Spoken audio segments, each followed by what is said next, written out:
Hello everyone, so the Women's Prize for Fiction Longlist has just been announced, and I thought it would be interesting to look through the books and see what sounds interesting, just for fun. So the first book I see here is Children of the Paradise by Camilla Grudova, and it seems to be about a woman that works in this very old cinema that is kind of like chic and indie, and her becoming one of them. Not my kind of thing, but something interesting, I guess. There is also Coarsebred by Sophie Mackintosh. I believe Sophie Mackintosh is like a crime writer, isn't it? And yeah, it sounds like a woman that is very unhappy with her life becomes kind of enchanted by this couple, and she becomes very involved into their relationship, and then slowly gets dragged into something that she shouldn't be. Yeah, also not my kind of thing, but it's very interesting to see a crime book in this list. The next one is The Marriage Portrait by Maggie, which I have heard really good things about, but I don't actually know what it is about.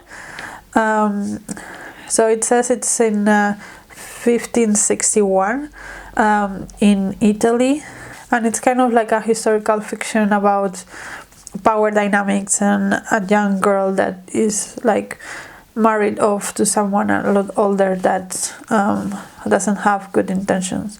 This one sounds interesting to me, and also I have read and loved Hamlet by Maggie O'Farrell, so this one I am interested in, but I was already aware of that one before. The other big one in the list is Demon Copperhead by Barbara Kingsolver, which is also been talked about a lot and praised a lot. And I think it has to do something with David Copperfield by Dickens. Like it's a young boy that is kind of orphan, trying to make his way into life. It is set in Virginia. I didn't know that actually.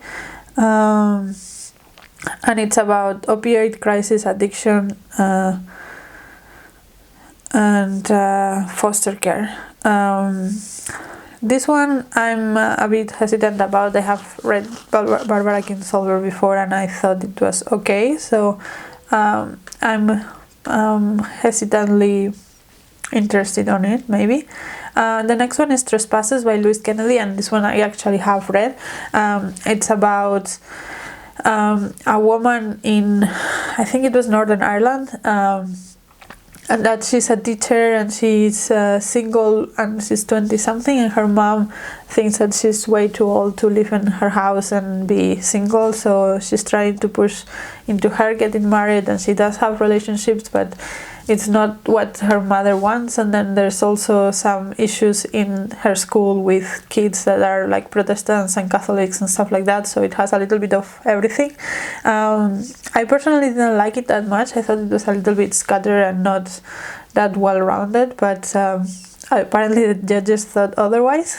Then the next one is Pod by Laline Paull, which I haven't heard about.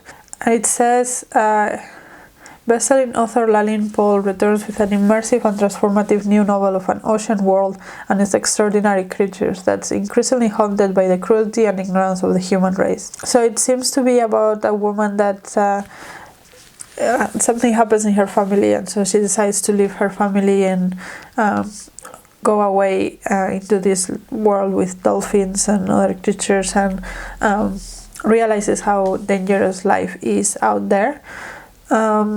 It doesn't sound... The beginning lines sounded very interesting, but that summary doesn't sound as interesting to me.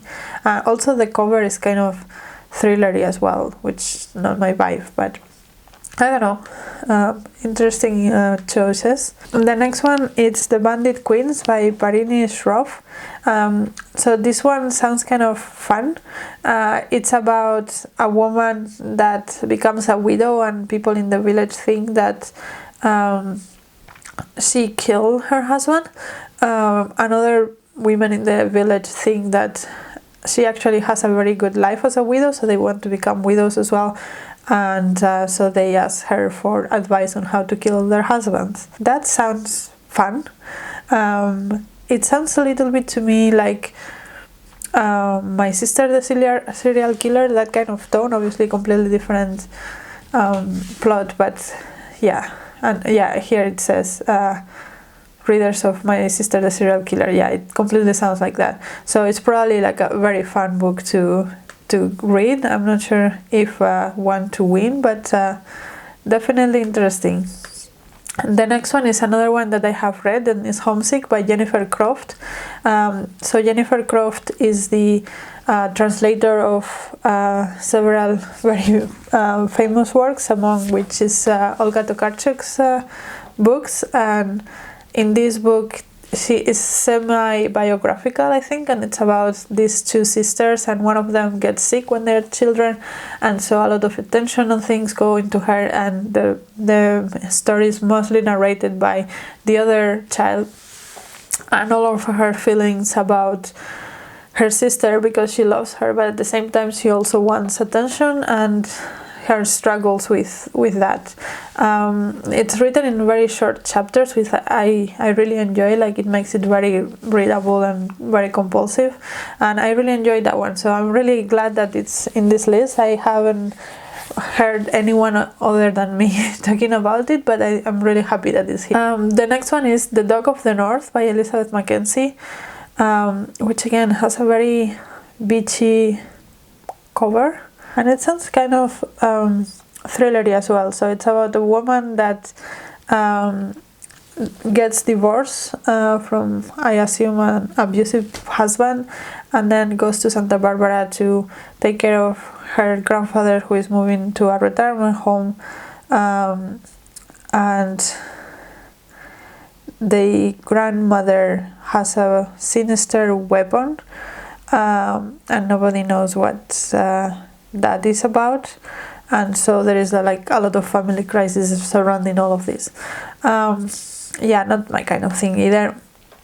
It seems that the woman's prize for fiction is becoming a lot more commercial than I think it used to be, which it's not necessarily a bad thing, but it's something that I'm sensing from this list.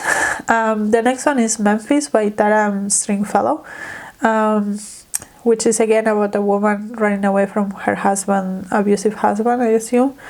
And again, some other family past and family drama ensues when she goes back to her hometown after getting divorced. Yeah, okay, not my kind of thing again, but interesting nonetheless. Then there is Stone Blind by Natalie Haynes. I have read another book by Natalie Haynes and really enjoyed it, so this is interesting. And she writes mostly Greek retellings, and this one in particular focuses on Medusa.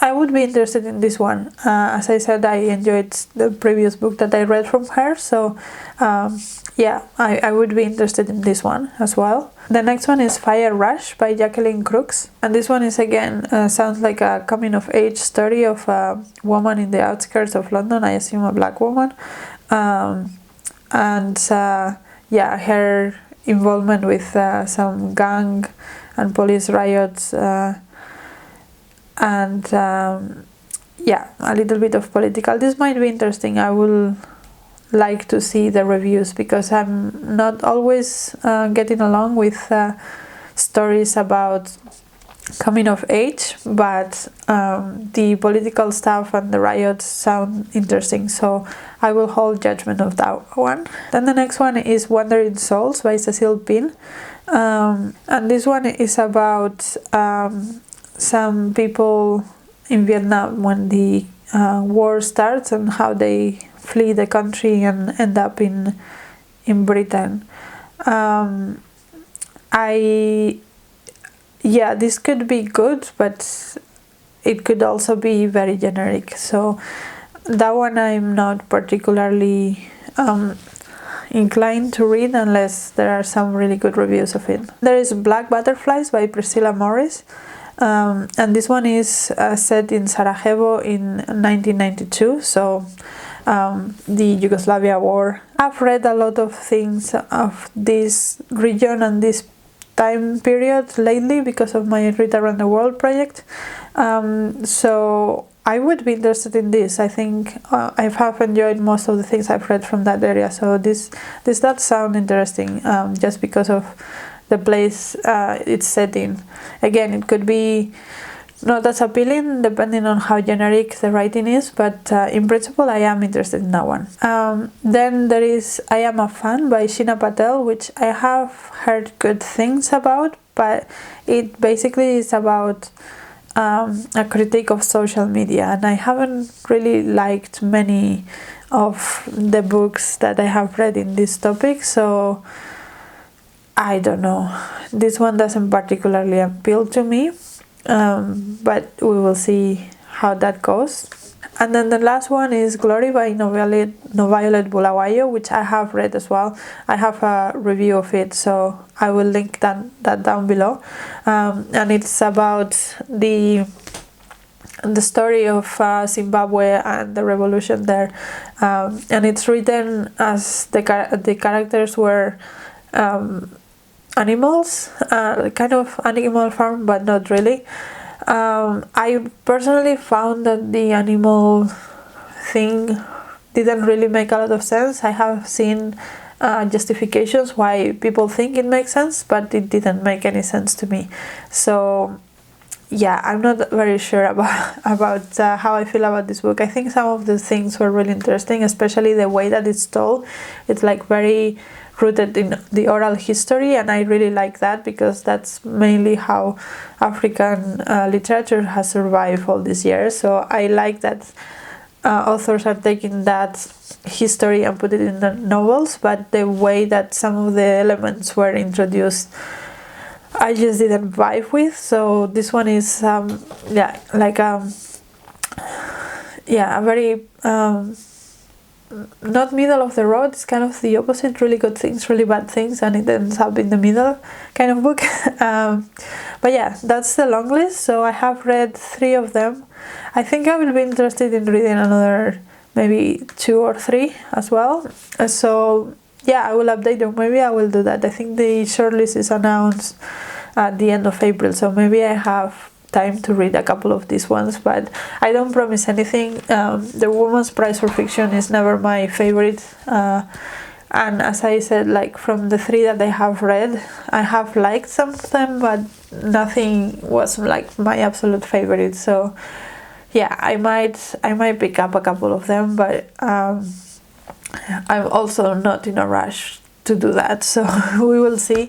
Let me know what you thought about this list, these books, and until next video, bye.